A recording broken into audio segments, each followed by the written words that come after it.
Katika habari nyingine ambapo waziri wa usalama wa ndani Kipchumba Murkomen leo ametangaza sera muhimu itakayowaongoza polisi katika matumizi ya nguvu na silaha. Maagizo haya yanaweka kanuni wazi kuhusu matumizi halali ya haki ya nguvu, yanasisitiza mbinu na kutuliza hali na kuanzisha matumizi ya lazima ya kamera mwilini pamoja na ufuatiliaji wa CCTV. Kulingana na Murkomen, sera hii inaeleza mapendekezo wazi kulingana na sheria. Hatua hii inalenga kuimarisha wajibikaji na kulinda maisha kufuatia changamoto za kiusalama nchini.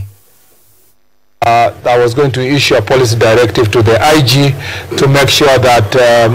we make it very clear from the office of the Cabinet Secretary on behalf of the Government of Kenya and the Executive, and pass on to constitutional provisions on how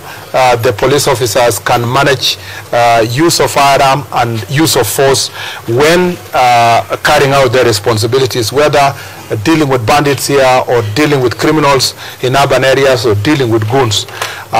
The good news is today, this morning, I have dispatched the policy to the IG, and it will be shared to the public, giving various recommendations on how they can be able to use force, when they can use force, what is the prevailing legal framework,